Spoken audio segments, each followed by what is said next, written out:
This is Mac OS Ken. A look at the Shanghai Quanta Unrest. Apple is leaning more on its workers in China, and Eddie Q shovels the deck. It is Tuesday, the 10th of May, 2022. I'm Ken Ray, and this is news from Mac OS Ken, brought to you by yours truly and sponsored by BetterHelp Online Therapy. Get 10% off your first month at betterhelp.com/macosken. This show is also sponsored by Trade Coffee. I've been reading ahead on what's coming to me from Trade. Well, through Trade. They don't make it. They find out from you what you like and how you like it. Then they go out and find it, partnering with the country's best craft roasters. These are independent businesses from big cities and small towns, finding whole new audiences through Trade. For a lot of these businesses, Trade is their largest source of new growth. So you're helping a small business you'd probably never hear about otherwise. And getting great coffee. I told you yesterday about my upcoming Familia Peixoto from Chandler, Arizona. After that, it's a bag of Bom Senso from Huckleberry Roasters in Denver, Colorado. What's great about reading ahead, if I see anything coming that doesn't sound great, I can take it off the list, move on to something that does sound great. This one from Huck sounds really good, though. Curious what they'll find for you.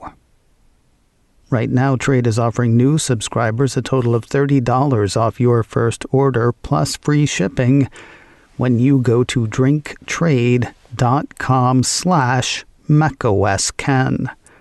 That is more than 40 cups of coffee for free. Get started by taking their quiz at drinktrade.com/macosken and let Trade find you a coffee you'll love. That's drinktrade.com/macosken for $30 off. Taking a look at recent unrest in Shanghai, China. 9 to 5 Mac ran a piece Monday listing 3 possible reasons Quanta workers revolted late last week. You remember the piece over the weekend, the one that had Quanta workers in a Shanghai facility running past crowd control after weeks of working in the contract manufacturer's closed loop. The 3 factors listed by 9 to 5 Mac. First, not being able to go home away from home. Over the weekend, we heard that tensions at the Quanta factory boiled over after workers tried to return to dormitories after their shifts. The closed loop thing should make going back to the dorms lemon squeezy. And yet, 9 to 5 Mac says workers on break Thursday were seemingly required to take their break on the work floor, which is hardly conducive to relaxation. No word on why they couldn't go to where their stuff was, but that seems to have been a bit of a breaking point. Second reason listed, fear of infection. According to the piece, workers who had been in COVID quarantine were set to come back to work, but the piece says people who had not been in quarantine were said to be mistrustful of the screening process for release. Not wanting to be sick, they didn't want to be trapped with people they thought were going to get them sick. And the third reason listed, fear of infection part 2. If COVID infection spread, workers were apparently worried that the plant would go into total lockdown, according to the report, with nobody allowed to exit, even if they were at the end of their scheduled time there. Not to be callous, but this is an Apple show, and one does have to wonder what this means for Apple.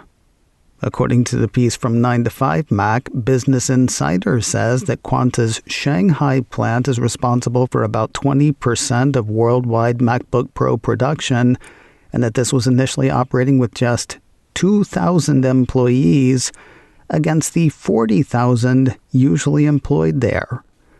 While it was aiming for 50% within a few weeks, this incident and growing levels of infection within the city now make that target appear ambitious.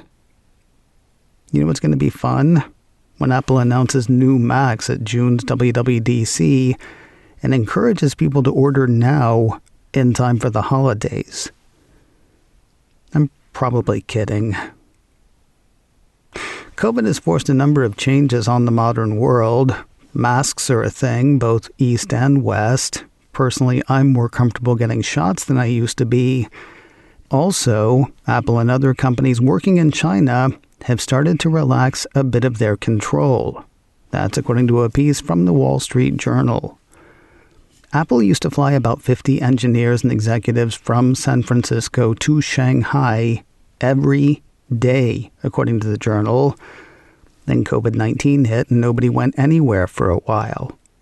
Now, as you've heard repeatedly here, China is still really restrictive on travel in the time of COVID.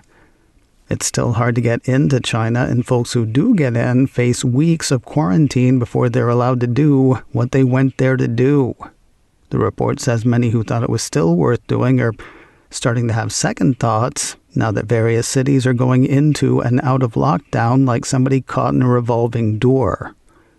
Apple is said by the journal to be tackling this in a couple of ways. First, they're employing a little thing that they like to call technology.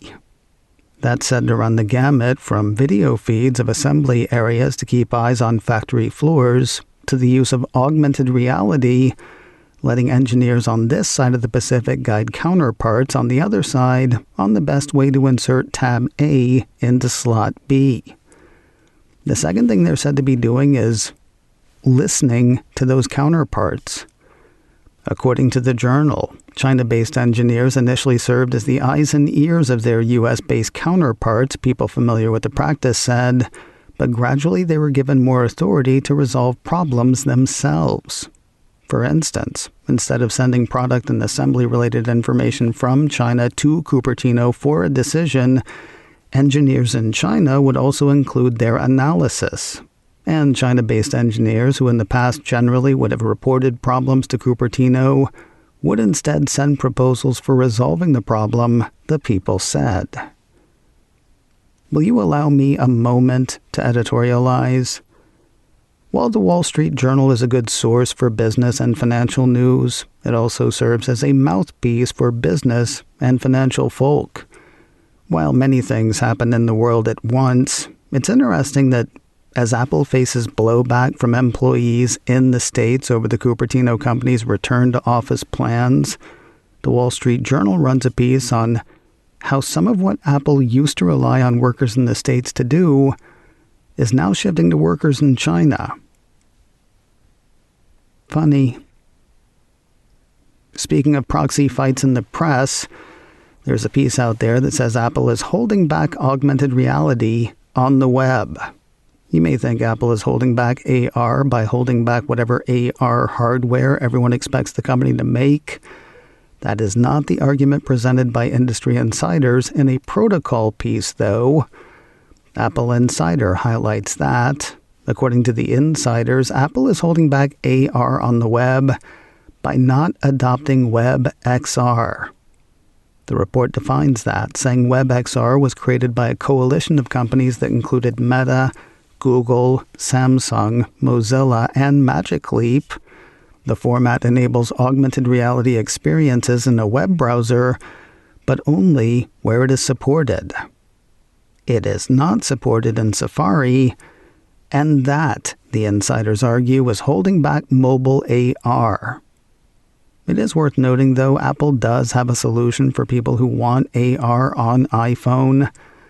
Apple Insider reminds its readers about the Apple Pixar-sourced USDZ format introduced with ARKit 2 way back in 2018. Sort of seems like if they wanted to reach iPhone users, maybe they could also develop an encoding language that works on that platform. Kind of reminds me of Apple's Flash Fight. Seeming to take umbrage with the protocol piece is Apple Insider. The way that site sees it, while an argument can be made for Apple to support the competing standard, it can't be based on the idea that Apple is holding web-based AR back because it simply isn't true. The piece goes on to say Apple is one of the driving forces behind promoting augmented reality and its benefits, and Safari's USDZ format is part of pushing that narrative forward. The competing WebXR standard may yet appear in a future Safari update, driving competition innovation for web-based AR. Until then, the piece says, it seems Apple has chosen a side in yet another format war. More news in a moment, but first a word from BetterHelp Online Therapy, sponsor of today's show.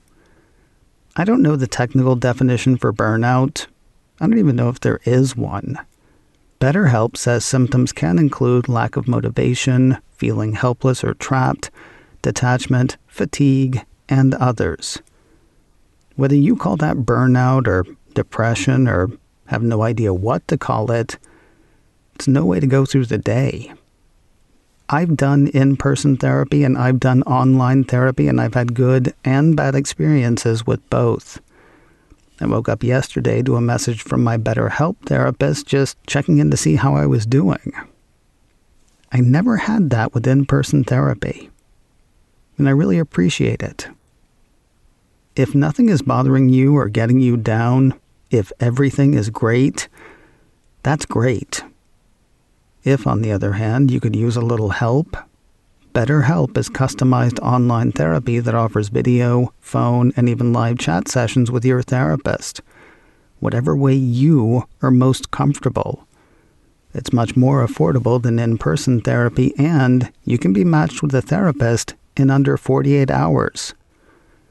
I am glad to have BetterHelp as a sponsor and glad to tell you about the special offer they have for you. Right now, macOS Ken listeners get 10% off their first month at betterhelp.com/macOSKen. That's BETTERHELP, betterhelp.com/macOSKen. If you need help, betterhelp.com/macOSKen. It sounds like Apple's head of services, Eddie the Butler Q, has made some personnel moves. Business Insider says the exec has taken a bit off one guy's shoulders and elevated another. Secret so-and-sos say Peter Stern has been relieved of any duties tied to advertising. He'll reportedly focus more on the Cupertino company's streaming initiatives. According to the piece, Apple is expected to make a play for a raft of sports broadcasting rights, including the NFL Sunday Ticket and the NBA when they come up for renewal.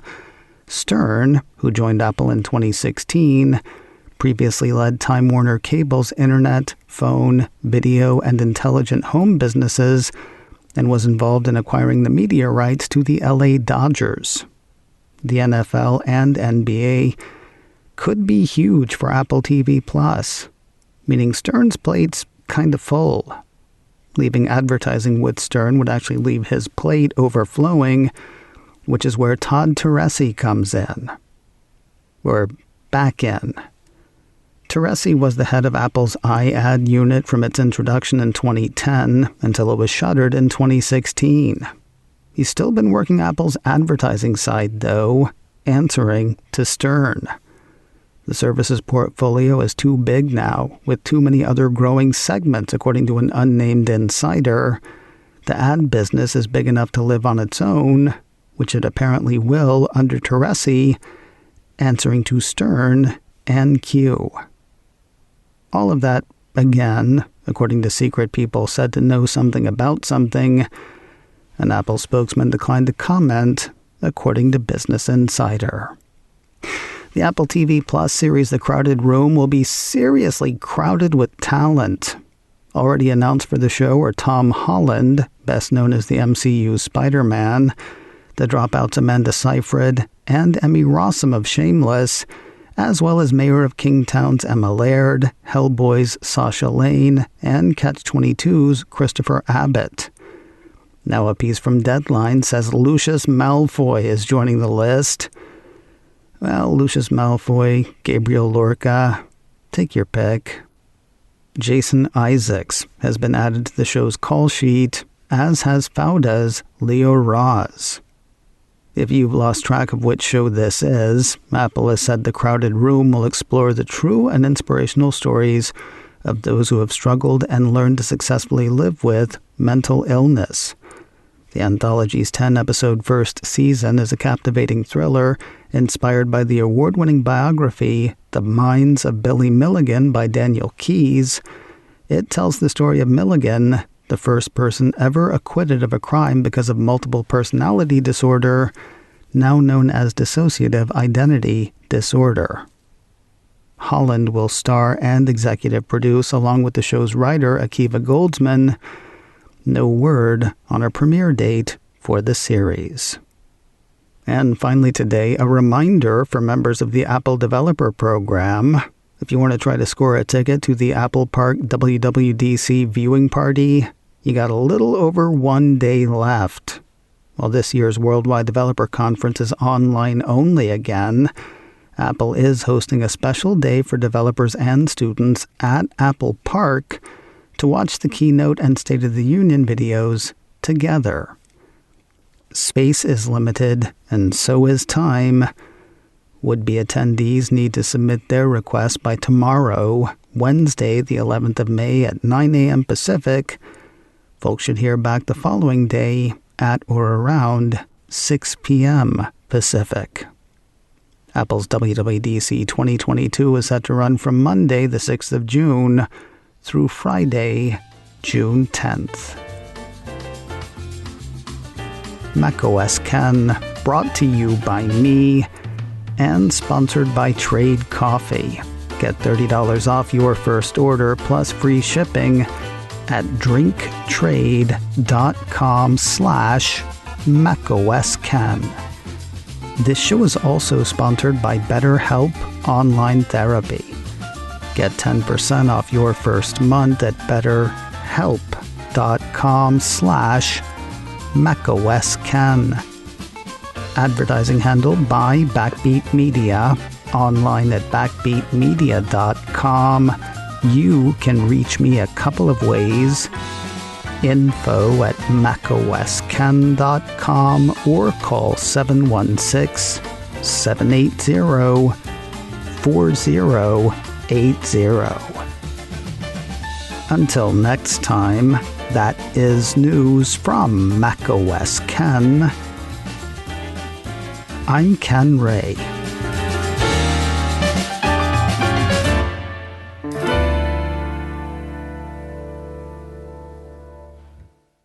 Ciao.